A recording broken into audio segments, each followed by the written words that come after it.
네, 자 이번 시간에는 제 50회 FAT 1급 기출문제 부가가치세 문제의 세 번째 문제부터 이어서 풀도록 하겠습니다.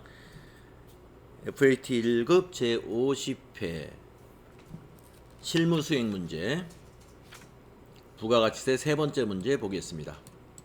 자, 매출거래 4점짜리가 되겠습니다. 자, 밑에 자료 설명을 보면은 매장에서 사용 중인 승용차를 매각하고 발급한 전자세금계산서입니다. 매각 직전 장부상 내역은 다음과 같습니다.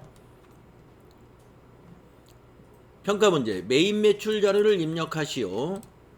전자세금계산서 거래는 전자입력으로 입력할 것 이랬습니다. 자, 우리가 매각할 때 이 차량 운반구 대변에 취득원가 입력하고 또 차변에 감가상각 누계액 1,800만원 이거 우리가 분계할 때 필요한 데이터죠. 그래서 이 데이터를 준 겁니다. 자, 그러면 유형자산 매각과 관련된 전표 밑에 분계가 가장 복잡한 내용이죠. 이게 자 8월 25일 날짜로 매입 매출 전표 입력하겠습니다. 자, 메인 매출 전표 날짜를 8월 25일로 고치시고 세금 계산서를 발급하면서 판매하는 것은 다 11번이죠. 그래서 11번 과세 매출 선택하시고 유형은 11번입니다. 자, 품명에 그대로 쓰세요. 승용차 괄호 열고 645 2461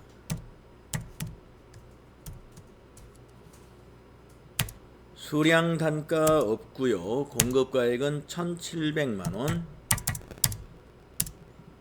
거래처는 공급받는 자 멀티 짐이 되겠고 전자세금계산서 전자입력으로 입력할 것 평가 문제에서 그랬죠. 1번 전자입력해 주시고 분계는 혼합으로 해야 됩니다.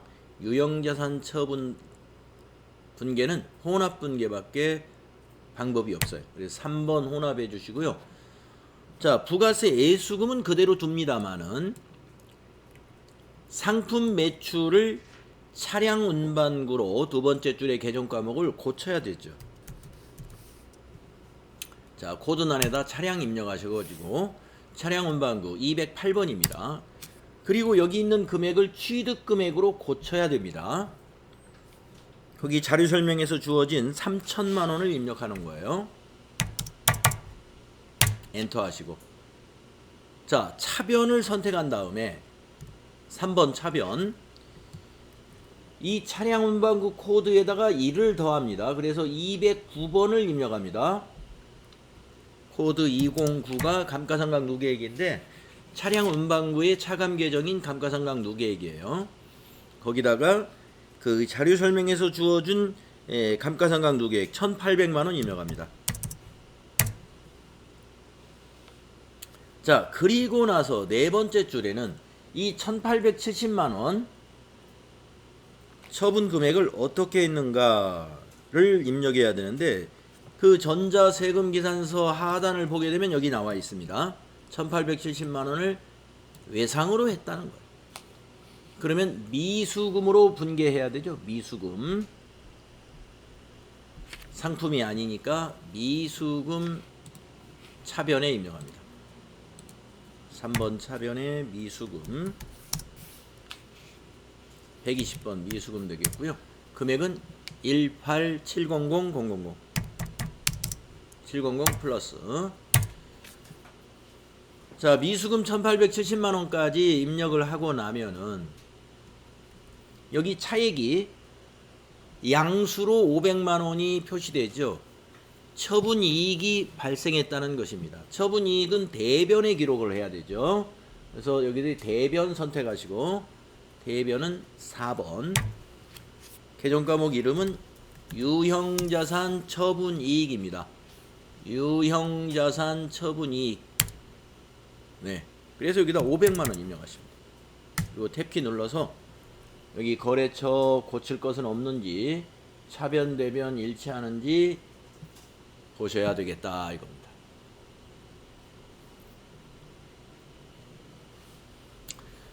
자, 여러분 이 500만 원의 유형자산 처분이익은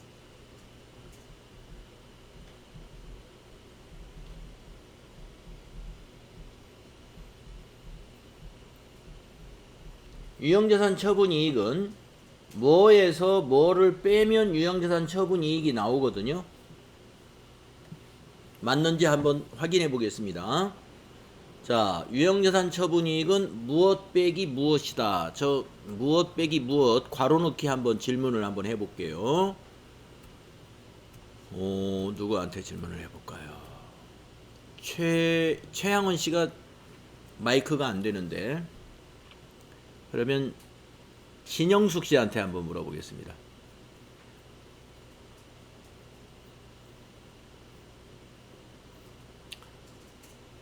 신영숙 씨, 유형자산 처분이익이 지금 500만 원 나왔거든요. 500만 원. 검증해 보기 위해서 무엇 빼기 무엇을 해봐야 되는데요. 검증 안 해도 맞긴 맞았는데, 자, 유형자산 처분 손익은 우리가 무엇에서 무엇을 빼면 알 수 있죠?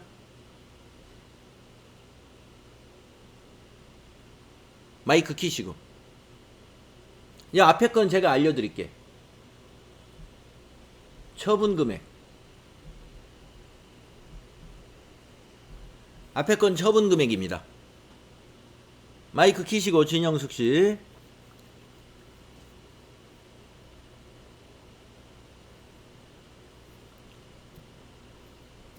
자, 처분 금액에서. 잘 모르겠는데요? 예? 모르겠는데. 잘 모르시겠어요? 네. 아. 그러면은 최승현 씨, 뭘 빼야 될까요? 처분 금액에서? 시드 원가 마이너스 감로. 그것을 뭐라 그러죠? 예, 장부 장부 금액이죠. 네. 취득원가 마이너스 감루, 그것을 우리는 장부 금액이라고 합니다. 그래서 처분 금액에서 장부 금액을 뺀 것이 유형자산 처분 손익이 나오는 거예요. 그래서 여기 처분 금액이 1,700이에요. 처분 금액 1,700만 원, 여기 공급가액. 그리고 장부 금액은 이 차량 운반구 취득 금액에서 여기 아까 최승현 씨 말대로 취득 금액에서 감가상각 누계 감루를 빼면 이게 1,200만 원이죠. 1,200만 원.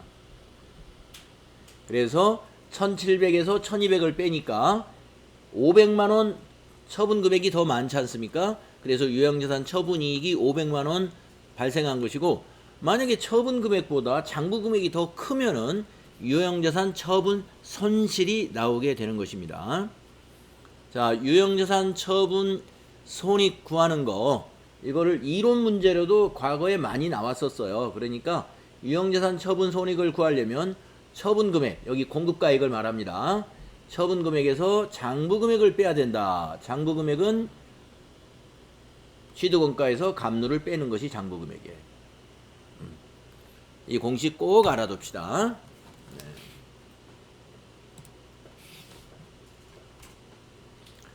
자, 유형자산 처분에 관련된 전표와 분계였습니다.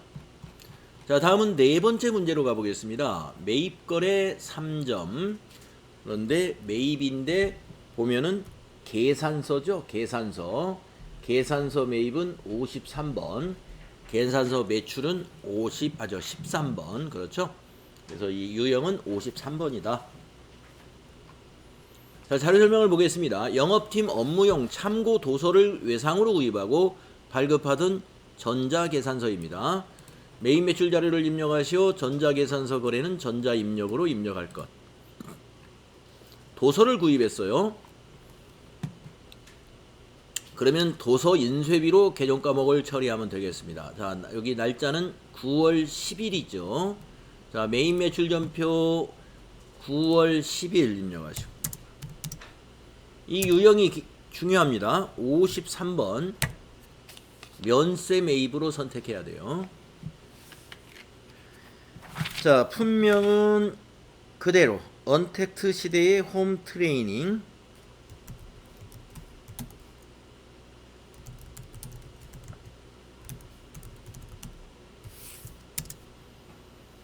수량 10개, 단가 21,000원.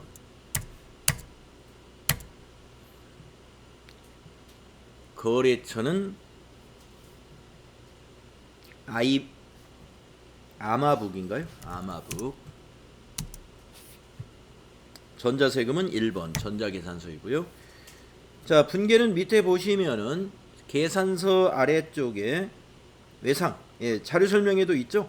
외상으로 구입했다 했으니까 혼합 분계해야 되겠습니다. 이걸 외상 분계하면은 외상 매입금이 되기 때문에 외상 매입금은 아니에요. 교재를 우리가 도서를 구입하고 외상한 것은 외상 매입금이 아닙니다. 그래서 혼합으로 하시고 차변의 상품을 도서 인쇄비로 비용 처리합니다. 826번 도서 인쇄비 선택하시고 밑으로 내려와서 대변에 미지급금이라는 부채로 처리해야 되고요. 21만원 입력하시고 탭키 눌러서 미지급금의 거래처는 아마북이고 차변 대변 똑같습니다. 자, 유형이 53번 면세 매입으로 처리한다는 거 알아두시고요. 상품을 도서인쇄비로 고치고 대변은 미지급금으로 해야 됩니다.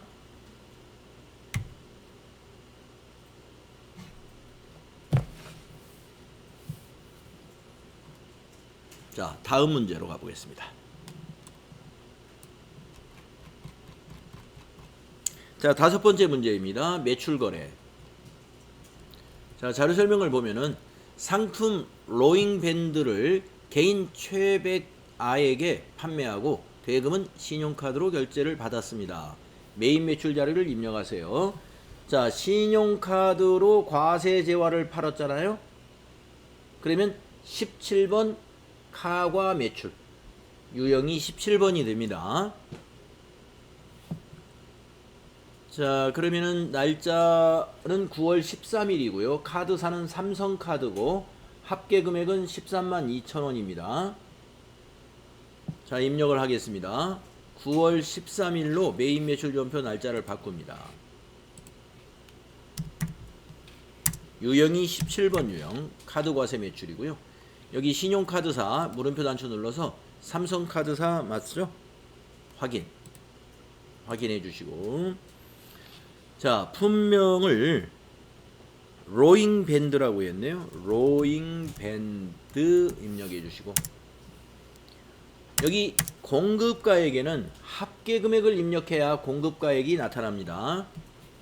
합계 금액 13만 2천원, 그러면 12만원이 나타나죠.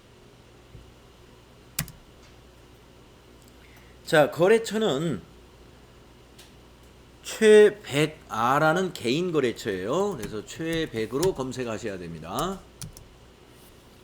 신용카드는 전자세금하고 관계가 없어요. 그래서 방향키로 지나가시고 카드 매출은 카드 분계하시면 됩니다. 4번 카드 분계 해볼까요? 자, 외상 매출금 차변에 왔죠? 거래처는 삼성카드사의 외상 매출금이 되겠습니다. 자, 12,000원은 부가세의 수금 매출세액이니까요. 대변에. 그리고 공급가액은 상품 매출 12만원 되겠습니다. 자, 이렇게 해서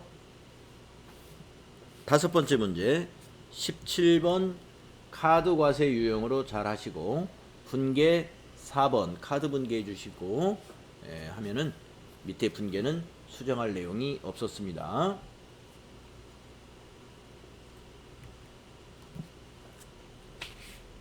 그리고 여기 거래처가 최백아라는 거, 여기 개인 거래처예요. 정리되셨죠? 다음에 6번째 문제로 가보겠습니다. 매입거래 3점. 자, 전자세금 계산서이고요. 내용을 보면은 자료 설명에 면세 사업에 사용하기 위한 3D 컬러 입체 프린터를 구입하고 대금은 다음 달 말에 지급하기로 했습니다. 자, 다음 달 말에 지급하기로 했으면 미지급금이 됩니다.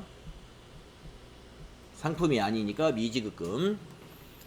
자, 평가 문제. 메인 매출 자료를 입력하시오. 전자세금 기산서 거래는 전자입력으로 입력할 것 이랬습니다. 자, 면세 사업에 사용하기 위해서 프린터를 샀다는 거예요. 그러면 세금 계산서를 발급받았는데 이 세액이 공제 가능하느냐? 공제 안 되는 세액입니다. 면세 사업에 사용하는 거에 대해서는 매입세액 공제를 못 받죠. 그래서 세금 계산서인데 매입세액을 공제 못 받는다. 그러면 유형이 54번 불공유형이 되는 것이죠. 자, 날짜 입력하겠습니다. 메인 매출 전표에 작성 일자를 9월 24일로 고치시고 메인 매출 전표 9월 24일 유형은 54가 돼야 됩니다. 54. 자, 불공제 사유 물어보죠. 여기 있습니다. 4번 면세 사업과 관련된 분 그리고 선택 눌러주세요. 자, 품명은 그대로 입력합니다. 3D 컬러 입체 프린터.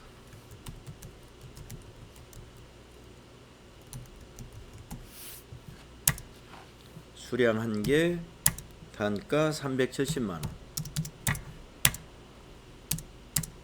거래처 코드는 프린트, 엔터. 프린트 3개. 전자세금 계산서니까 1번. 전자입력. 분계는 외상으로 샀단 말이에요. 네, 다음 달 말에 지급하기로 했으니까 미지급금이죠. 혼합으로 분계해야 됩니다. 3번 혼합. 자, 상품을 바꿔야 되죠. 상품을 계정과목을 바꿔야 되는데 이거 무엇으로 바꿔야 될까요? 누구한테 물어볼까요? 자, 조성희 씨, 이거 계정과목 뭘로 바꿔야 될까요? 비품으로 바꿔야 됩니다. 비품으로 바꾸시고 밑으로 내려와서 대변은 미지급금 253번입니다. 4070 플러스 탭키 누르셔가지고 미지급금의 거래처는 그대로 두시면 돼요. 차변의 비품, 대변의 미지급금.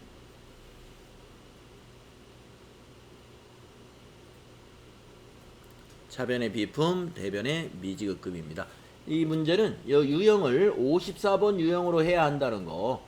예, 54번 유형.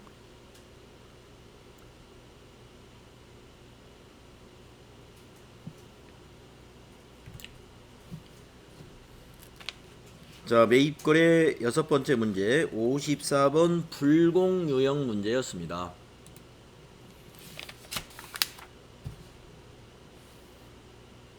다음 7번째 문제로 가보겠습니다. 자, 부가가치세의 마지막 문제죠. 7번째 문제. 부가가치세의 마지막 문제입니다. 자, 부가가치세 신고서에 의한 회계처리 4점짜리. 평가 문제 1기 부가가치세 애정신고서를 참고하여 3월 31일 부가가치세 납부세액 또는 환급세액에 대한 회계처리를 하시오. 단 납부세액은 미지급세금, 환급세액은 미수금으로 회계처리하고 거래처 코드를 입력할 것. 네, 1기 부가가치세 애정신고서를 참고해야 되는데 그러면 부가가치세 신고서에 가가지고요 1기 애정신고서를 조회를 해야 되겠습니다. 자, 부가가치세 신고서 한번 열어볼까요? 부가가치세 신고서 열었습니다. 자, 여기에 이제 기간을 입력해야 되는데 조용란 씨, 여기 기간을 어떻게 입력해야 될까요? 몇 월부터 몇 월로? 1월 1일부터 3월 31일까지. 그렇죠. 자, 1월 1일부터 3월 31일이 일기 예정이니까요. 기간 정확하게 입력해야 됩니다. 정기신고해서 엔터 했더니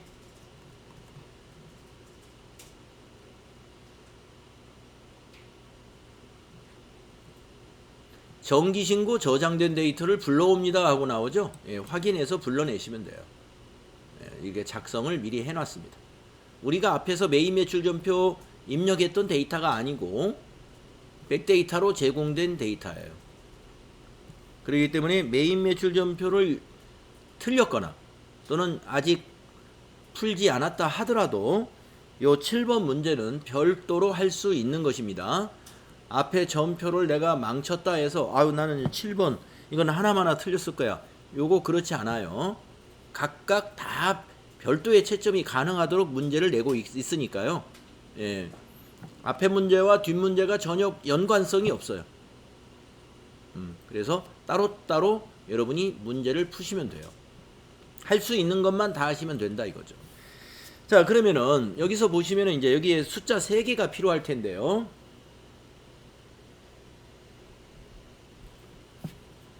자, 여기 개정 과목들 여러분 다 아시죠? 네. 홍춘희 씨, 한번 개정 과목 한번 얘기해 볼까요? 여기 매출세액은 개정 과목이 뭐죠? 부가세 예수금. 예, 부가세 예수금이고요. 그다음에 요 매입세액은 뭔가요? 부가세 대급금. 예, 부가세 대급금. 그다음에 마지막에 차감세는요? 미지급 세금. 네. 이렇게 됩니다. 그래서 매출세액, 매입세액, 차감세 이거에 대한 개정 과목을 여러분이 정의할 수가 있어야 되겠고 이걸 갖다가 일반 전표에 3월 31일자로 반영을 하시면 됩니다. 자, 매출세액 마우스로 클릭한 다음에 컨트롤 C 복사 떠가지고 갈까요? 자, 일반 전표 가셔가지고 3월 31일 3번 차변에 부가 해가지고 부가세 예수금 밑에 있는 거 255번 여기 엔터로 가셔가지고 붙여넣기. 예, 545만 8천원 붙여줬죠. 또 엔터 쳐가지고 줄 바꾼 다음에 대변 4번 또 부가 해가지고 부가세 이번에는 대급금 엔터 해가지고 이 부가세 신고서 탭을 클릭을 해서요. 요 매입세액을 다시 클릭한 다음에 컨트롤 C 복사해 옵니다. 그리고 일반 전표에 가서 붙여넣기 해주시고 엔터 줄 바꾼 다음에 대변의 미지급세금이죠. 미지급세금 부채입니다. 261번. 여기서 거래처를 넣어야 돼요. 거기 평가 문제에 보면 거래처 코드를 입력할 것이라고 하는 것이 바로 이 미지급세금의 거래처입니다. 그러면 여기 코드에서 여러분은 세무라는 단어로 검색을 해보세요. 세무. 그러면 역삼세무서 세무가 들어가 있는 거래처가 하나밖에 없기 때문에 역삼세무서라고 바로 나타납니다. 5900번이죠. 자, 엔터 가셔가지고 요 밑에 있는 이 숫자만큼 입력하시면 돼요. 2768000 2768 플러스. 그리고 혹시 맞는지 부가세 신고서에 가서 여기 차감세 2768000 맞았죠? 한번 이게 확인해 보면 더 안심이 될 겁니다. 자, 이렇게 세 줄로 정리해 주시면 돼요. 3월 31일 일반 전표에. 그래서 이 부가가치세 문제의 마지막 문제가 이와 같은 정리 문제가 참 많이 나오죠. 꼭 알아둬야 됩니다. 만약에 부가세 대급금이 더 클 때는 차변에 미수금이 온다는 거. 네, 차변에 미수금이 올 때가 있습니다. 그것은 뭐냐? 부가세 대급금이 더 클 때입니다. 매입세액이 더 크면 대변의 미지급세금이 아니라 환급을 받아야 되기 때문에 차변의 미수금 그리고 거래처는 똑같이 세무서예요. 네, 미수금이고 세무서가 됩니다. 지금은 매출세액이 많기 때문에, 즉 부가세 예수금이 많기 때문에 납부할 세액이 있어요. 그래서 미지급세금 대변에 가고 거래처는 역삼세무서가 된다. 미수금이 오는 환급세액이 있는 경우에도 있을 수 있기 때문에 같이 알아두셔야 돼요.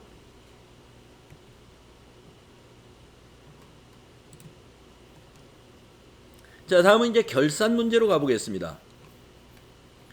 다음 결산 자료를 참고로 주식회사 홈트의 결산을 수행하시오 이렇게 되어 있습니다. 단 제시된 자료 이외의 자료는 없다고 가정합니다. 자, 1번 손익의 예상과 이연 수동결산. 정기예금에 대한 기간 경과분 이자. 자, 정기예금 여러분 뭔지 아실 거고, 기간이 경과한 이자니까 이자 비용이 아니라 이자 수익이다. 미수액 80만 원을 계상하시오. 그러니까 이자 수익 대변에 80만 원 발생시켜라 이 말입니다. 근데 아직은 미수했으니까 차변에 오는 것은 미수금이 아니라 수익이에요. 미수 수익. 차변에 미수 수익 당좌 자산입니다. 이 분계를 말하는 겁니다. 자, 여러분 결산 분계는 항상 일반 전표 12월 31일자로 입력을 해주면 됩니다. 자, 일반 전표 12월 31일로 고치겠습니다. 일반 전표 12월 31일. 3번 차변의 미수 수익 쭉 가서 80만 원. 대변에 이자 수익, 수익 발생 80만 원. 네, 수익을 발생시켜라 하는 정리 문제가 되겠어요.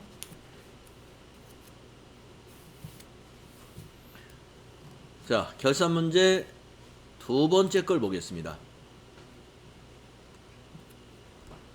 결산 자료 입력에 의한 자동 결산. 무형자산 내역이다. 자, 자료 설명을 보겠습니다. 특허권에 대한 무형자산 내역이다. 특허권을 고정자산 등록에 입력을 하고 무형자산 상각비를 계산하고 수동결산 또는 자동결산 메뉴를 이용하여 결산에 반영해라. 자, 우리는 자동결산을 쓰는 걸로 하겠습니다. 수동결산하면 여러분이 또 무형자산 상각비 이게 생각이 안 날 수도 있어요. 자동결산을 이용하면 무형자산 상각비 이런 개정 과목을 생각이 안 나더라도 우리가 쉽게 전표를 자동으로 만들 수 있죠. 자동결산 이용해 보도록 하죠. 자, 먼저 이게 문제가 두 개입니다. 고정자산 등록, 그 다음에 결산 반영, 이렇게 두 가지로 나누어서 하겠습니다. 자, 고정자산 등록을 하러 갑니다. 고정자산 등록 첫 번째, 고정자산 등록 메뉴에 가셔가지고 엔터를 3번 칩니다.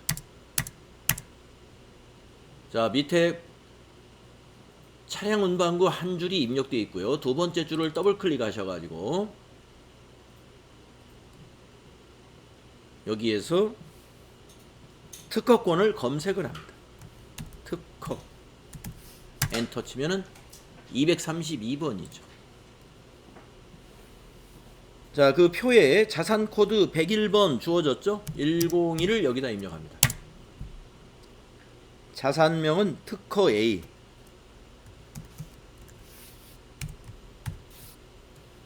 특허 A. 취득일은 2022-0901. 그 표에 있는 데이터입니다.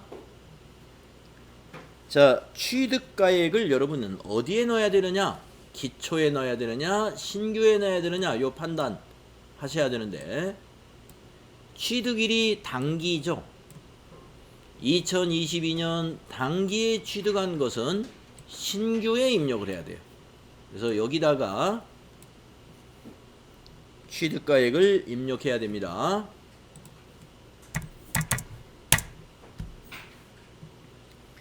당연히 감가상각 누계액이 없을 거고 상각방법 정액법 여기 9번에 1번 정액법 내용연수 여기다 10년 입력합니다. 10번에 10 경비구분 800번 때는 이거를 말하는 거죠. 그대로 두시면 돼요. 그럼 여기 회사 계상 상각비 10만원 하고 계산이 되어 있습니다. 왜 10만원이냐면요 9월달에 취득을 했기 때문에 이 무형자산 상각을 9월부터 10, 11, 12 4개월치만 한 거예요. 4개월치가 10만원인 겁니다. 우리가 300만원을 10년간 정액법으로 하면 1년에 30만원이잖아요. 예, 30만원인데 지금 4개월치만 하기 때문에 10만원이 되는 거예요. 자, 여기서 10만원을 기억하실 필요가 없습니다. 자, 닫아주시고요. 어디로 가시느냐? 전체 메뉴 가셔가지고 여기 월별 감가상각 계상 여기서 저장을 해가지고요 자동으로 반영하게 하면은 더 쉬울 것 같아요. 자, 월별 감가상각비 계상 가셔가지고 여기 결산월 12월 전체에서 엔터 그러면 여기 10만원 반영된 거 보입니다. 이 탭을 닫으면서 저장을 꼭 눌러주세요. 닫으면서 데이터를 저장하시겠습니까? 물어보죠. 예 하시면 됩니다. 그러면 이제 우리가 자동 결산에서 찾아 입력을 하는 것을 자동으로 할 수가 있어요. 만약에 월별 감가상각비 계상을 안 하고 우리가 그 조금 전에 그 고정자산 등록에서 10만원이라는 거를 외워가지고 왔다면 메모해가지고 왔다면 수동으로 입력을 해주면 됩니다만은 그거보다 지금 방법이 더 쉬워요. 자, 그러면 이제 결산자료 입력에 가겠습니다. 자, 결산자료 입력 클릭하시고 결산일자 1월부터 뒤에는 12 그러면 이 팝업 창이 나오죠. 여기서 그냥 확인 누르시죠. 자, 여러분이 만약에 10만원을 찾아서 입력한다면 밑으로 이렇게 내려가 가지고 여기 특허권 여기다가 10만원을 여러분이 입력을 해줘야 돼요. 예, 이렇게 쉽게 찾아서 입력할 수 있으면 그냥 입력을 해주면 되는데 우리는 아까 월별 감가상각비 계상을 저장해 두었죠. 그래서 기능모음에 가겠습니다. 오른쪽 기능모음에 가서 감가상각 반영을 눌러요. 네, 무형자산 탭을 눌러보세요. 무형자산 탭. 여기 10만원 들어와 있죠? 여기 밑에 결산 반영 단추 누르면 그 자리에 자동 입력됩니다. 확인. 네, 자기 자리 찾아서 자동으로 입력이 돼요. 특허권 자리에 입력이 자동으로 되기 때문에 편하다는 것입니다. 자, 그 다음에 전표 추가를 누릅니다. 그러면 무슨 전표가 만들어질까요? 차변의 무형자산 상각비, 대변의 특허권. 무형자산은 직접 상각하기 때문에 대변의 감가상각 누계액 이런 차감 계정이 만들어지는 게 아니죠. 자, 그러면 전표 추가 눌러보세요. 추가하시겠습니까? 예. 확인하면은 잘 된 겁니다. 네, 시험 볼 땐 이거 이렇게 끝내고 다음 문제 하시면 돼요. 자, 우리는 지금 공부하는 거니까 가서 확인해 보겠습니다. 자, 일반 전표에 오셔가지고 12월 31일자 조회를 해보시게 되면은 10만원 분괴가 어떻게 일어났는지 볼 수 있다는 거죠. 이 분괴 기억을 해두세요. 차변에 오는 것은 무형 고정자산 상각비 또는 무형자산 상각비. 대변에 가는 것은 특허권. 이렇게 직접 상각한다. 수동 결산으로 하려면 이걸 수동으로 입력해 주면 됩니다. 그런데 잘 할 수 있으면 수동으로 입력해도 맞는 걸로 해준다 이런 얘기죠. 자동 결산하면은 더 쉽죠. 실수를 예방할 수가 있겠습니다. 자, 이렇게 해서 결산 문제 두 번째 거 우리 특허권에 관한 고정자산 등록과 결산 자료 반영을 해봤습니다. 잘 되셨나요? 네. 자, 다음은 이제 마지막 문제 5번 가장 쉬운 문제 두 문제를 남겨놓고 있습니다. 회계정보 분석. 주식회사 홈트의 입력자료 및 회계정보를 조회하여 답안 수록 메뉴에 해당 문제의 답안을 입력하시오. 자, 여러분 답안 수록 메뉴가 시험 보는 날은 여기에 만들어진다 그랬습니다. 여기에 답안 수록. 여기 눌러서 이론 문제 15개 답을 찍어주고 지금 마지막 문제 두 문제도 여기 답안 수록을 눌러서 찍어줍니다. 자, 1번 부가가치세 신고서를 조회하라. 1기 부가가치세 예정신고 1월부터 3월 조회해보세요. 자, 전체 메뉴 가셔가지고 부가가치세 신고서 1월 1일부터 3월 31일로 또 작성합니다. 데이터를 불러옵니다. 자, 질문이 뭐냐면은 세금 계산서 수취를 해서 매입한 고정자산 매입세액을 물어봤어요. 자, 고정자산 매입 여러분 아시죠? 이거 세액이니까 400만 원입니다. 그래서 고정자산의 매입세액 400만 원이니까 2번이 답이 되겠습니다. 그래서